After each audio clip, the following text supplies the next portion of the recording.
Hey guys, Hey guys. welcome back to our YouTube channel.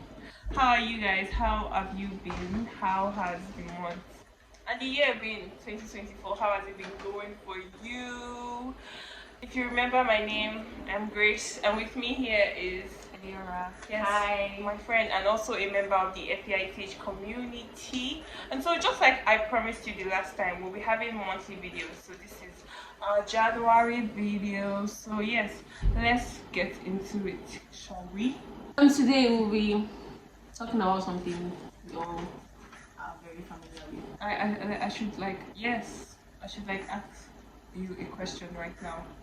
Yeah, so like, have you ever felt this crippling thought that you do not belong anywhere? I think everybody has Yeah, like that you do not even quite belong. Like one day you're just talking with your friends and everything, and then you just stop or pause and you realize that, oh my god, I don't get it. I don't belong here. I don't feel like I should be here. Or even in your family or like in school or whatever you're doing, you have felt that way. Yeah, I feel it very often actually. Pretty often. If not like more than half of the time. Really? Yeah. But then I find comfort in knowing that like I'm obviously not the only one that feels this way. But like I'm aware some of us feel it more times than others. So And like some how of us feel it often? strongly than others. Yeah. How often do you feel yours? I'd say Monday, Tuesday, Wednesday, Thursday, Friday. With the exception of Sunday. And that's Sunday morning. Sunday Oh. afternoon, we'll just come right back. Sunday morning. What is it about Sunday morning that makes you not feel like you don't like that makes you feel like you belong? That's when I wash plates and wash the house. Oh my god, please. You could have said you went to church or something. So, I think that I also feel like I don't belong sometimes, and the thing is that when I mention it, people don't really expect me to not belong because, like, oh my god, you have a community that you're going and blah blah blah. But like, I think that regardless, even though you seem like you have your life figured out, so there'll be days where you wake up and you're like, oh my god, I don't know what I'm doing in my life. I don't know who I am, in fact, and it just happens to me sometimes, you know. So, yeah. no, mine, I actually feel it like a lot of times. Pretty too often for my comfort actually. But then, I think it's imperative that like, as a person, you know where that feeling is stemming from.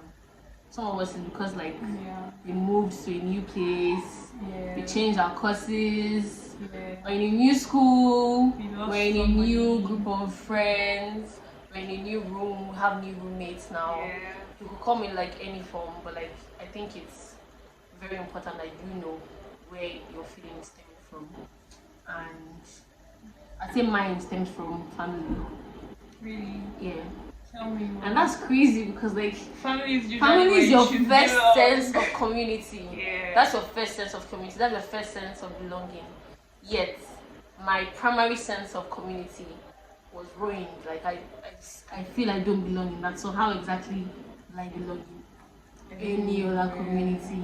Yeah. I mean that makes so much sense actually. Does it? I think it does, like, because I know your background. They don't know your background, so that's why they might not get it. But like Elira is a gap child. She came like many years after. Don't try this crazy. She came like so many years after. So that's probably why she feels like she doesn't belong, because like your immediate sister is like how many years older than you? 7 years. I have 3 siblings, 7, 9, 11. That's the age difference between Wow. myself and them.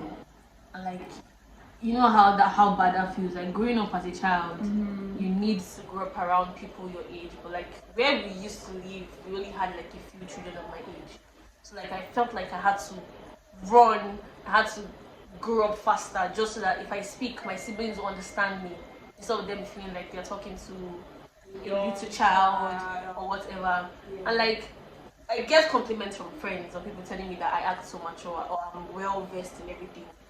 But like, how do you explain that you are well versed in everything because of your need to feel like you belonged with your siblings and with your family? Because you felt like you had to know more. I felt like I had to know more. I started reading books that were not had no I had no business with at that age. I started reading books like that just so I know more on what to say. So if my sister is talking with my other sister, I know what she's saying. And it was crazy because even at that, they still felt like I I was too small. And I think that's actually you're supposed to look at me as a child. I was a child. I feel like that's a lot of pressure to read. Did you feel it in that sense? I never looked at it as pressure. I looked at it as just I actually never processed it as something bad. It was until I got older and then I realized that I can't properly relate with people my age because many of them had very fulfilling childhood. I didn't. I wanted to abandon my childhood as fast as I could, just so I'd feel more in tune with my siblings. But now, I think I'm at the point where I want to leave my age, but that's actually too late already. Like I want to leave like my age. Like I want to relate to people with experiences that I have. But even at that, I still jumped. I still find you lived your I age still when you find were 16. I still find myself with friends that are older than me. I still find myself looking at even some of my friends in my peer group. I look at them like I feel like you could be smarter, and that's wrong because like we're all growing. Yeah, we're moving at a pace. Yeah. Whether my siblings love me, don't get that. Yeah, they actually do, but like in the way that a small child needs that bond, I never got it. It was more of like, this is my baby sister. I mean, baby sister. So it was like I need to protect her or whatever. So it was more of like, oh, you can't be here, you can't be here, you can't be with me, you can't be with me, you can't be with me. Well, I love them though. That's great. What would you say has helped you to cope with not belonging? Because I think that for many of us, for many people, they will go through all of their lives feeling like they do not belong. So do you still feel like you do not belong? And I mean, you mentioned that you still feel like you do not belong with your friends. So what has helped you to cope with this identity not belonging crisis? I think my feeling of not belonging hasn't left me.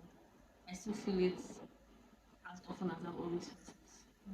But now it has become clear that like sometimes I as a person, I don't know if it happens to everybody else, but even when a community wants to involve you or allow you to merge with them, you unconsciously feel yourself drifting away.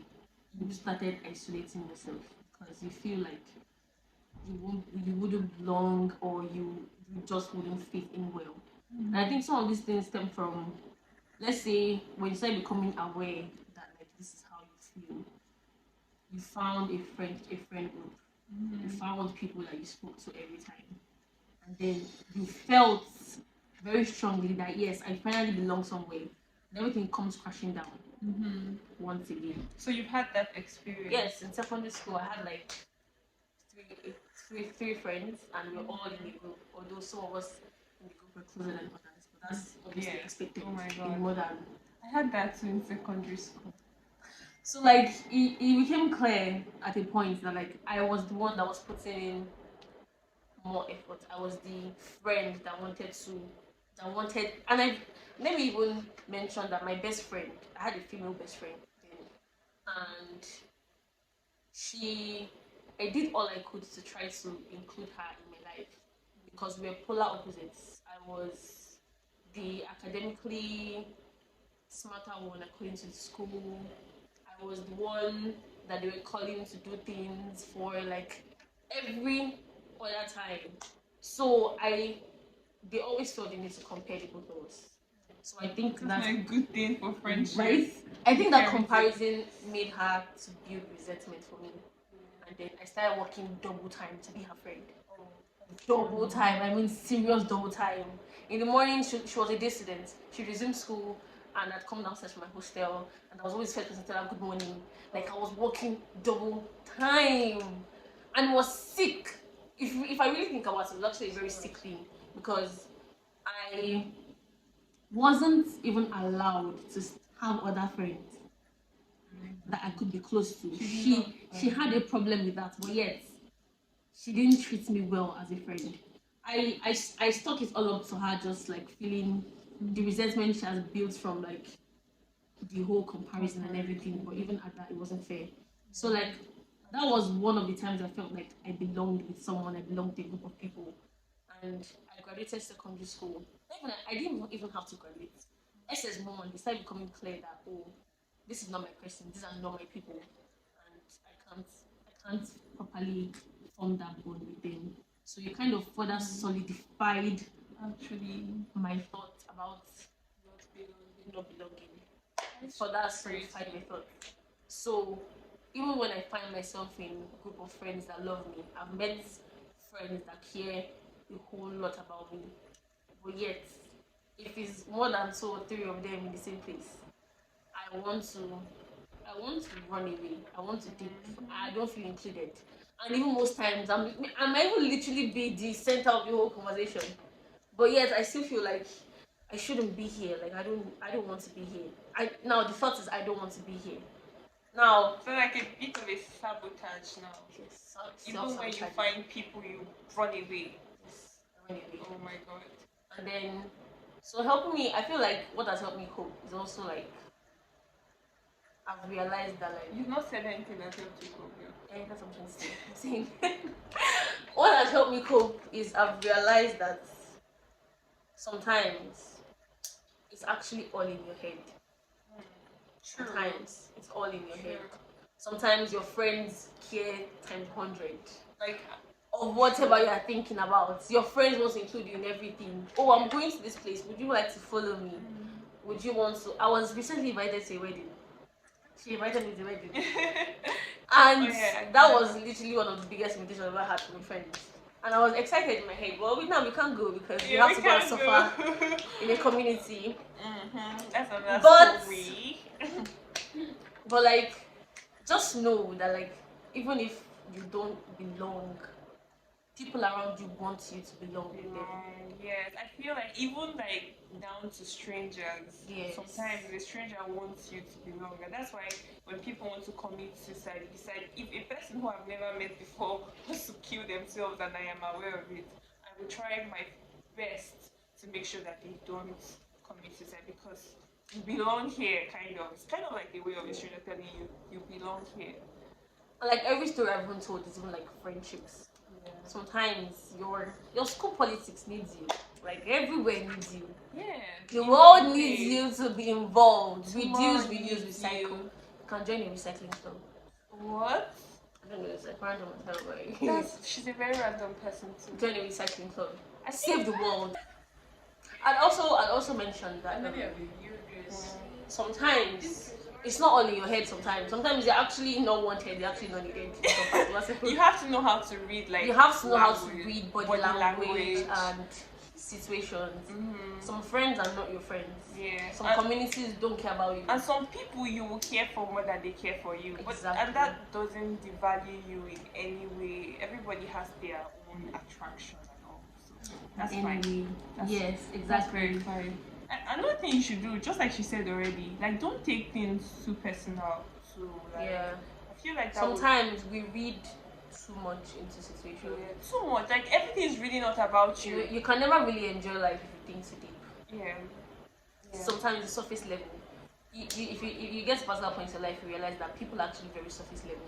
And think more about themselves. Like I could be having the worst day. It's not about you now. If you come here and you're smiling with me, I won't smile with you. Why? I just had the worst day. But you will go to your room thinking, oh my god, Grace hates me. But I don't. I just had the worst day. So yeah. And like these feelings too are also in tune with imposter syndrome. Oh my god, I always have this imposter syndrome. I feel like a feeling of not belonging comes in the form of imposter syndrome. Whereby you are occupying a space that you never thought you could occupy, or you don't think you're capable of occupying. Like we had severe imposter syndrome when we resumed medical school. Like, hey! What are we doing here? God. How are we going to move through this? But still, but you later realize that I can do this. I actually think I belong here. And like always remember that like where you are, God won't place you in places that He doesn't think you are capable of carrying. That's literally a Bible verse. Kind of in a twisted way.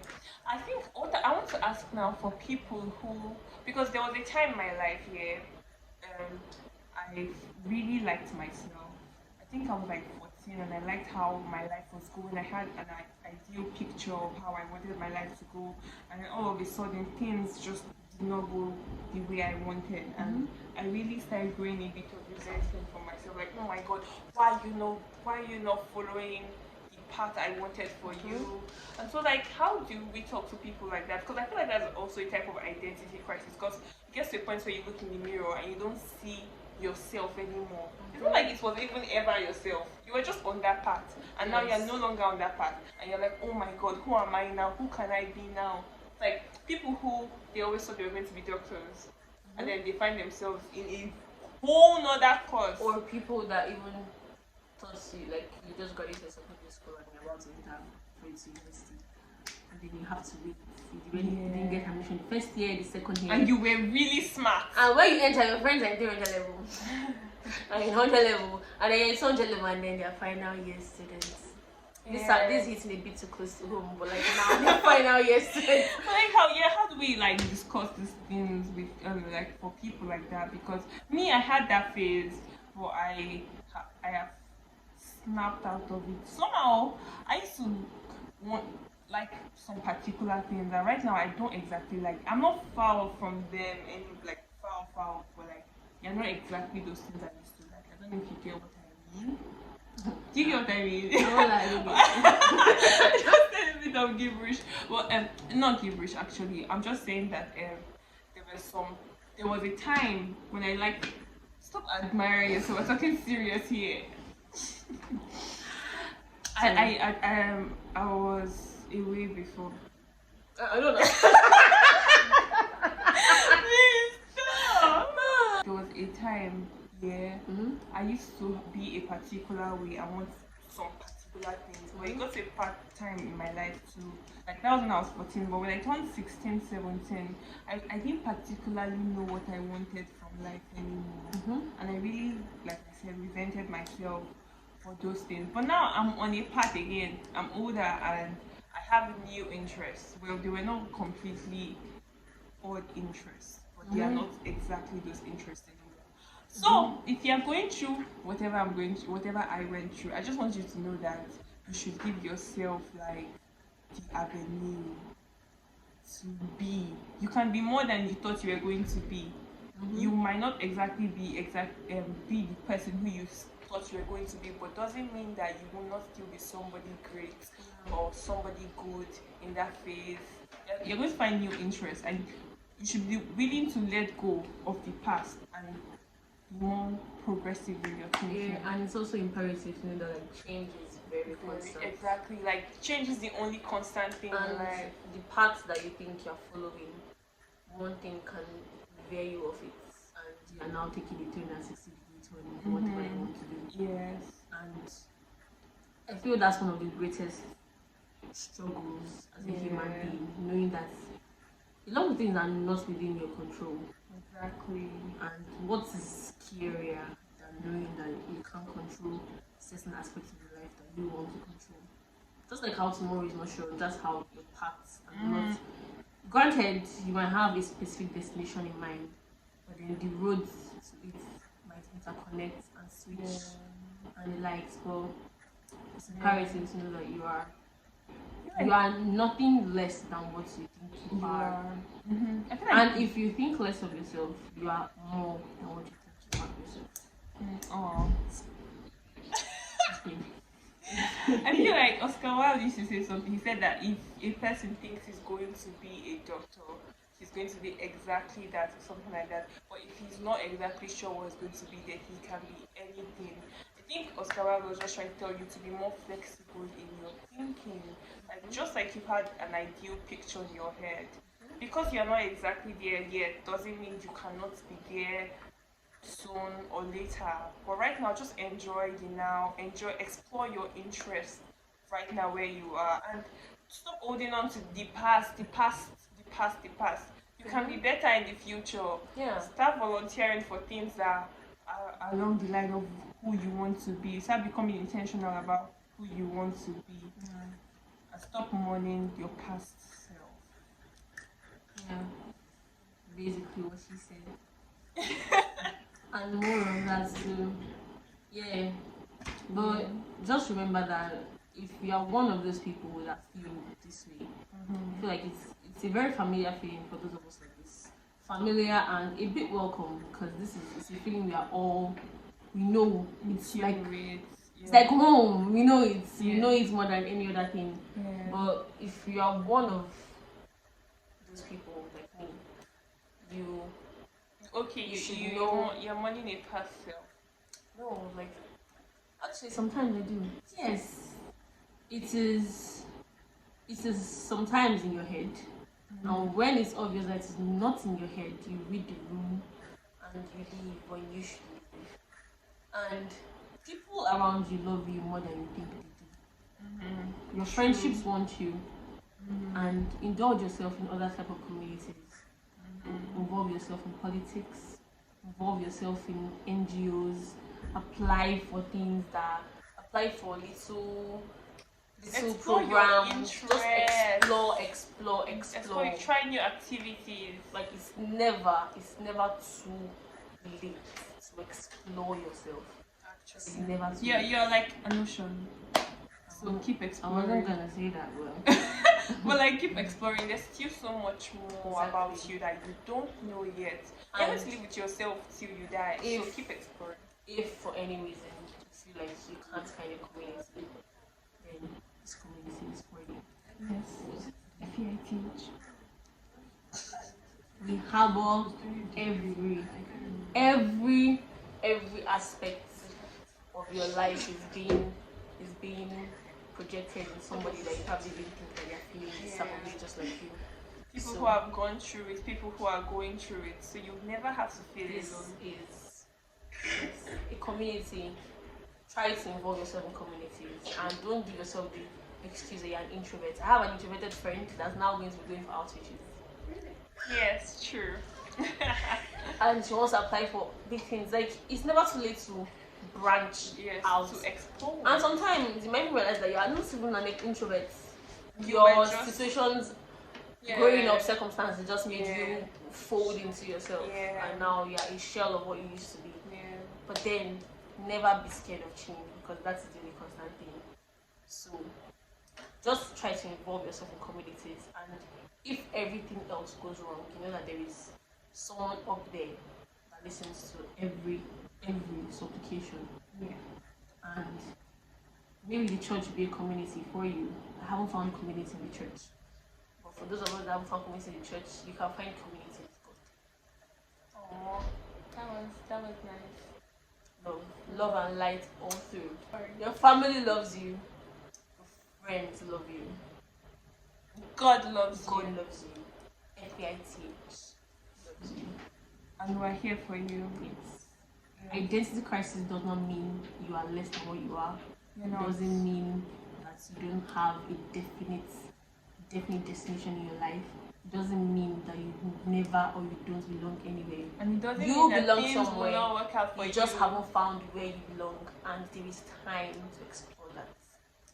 And if you are somebody that actually likes being alone, genuinely, then I'm very sure there are still people that would like being alone with you. Together alone, Community like Dave is said. everything. There are even haters. Haters have community too. She's a hater.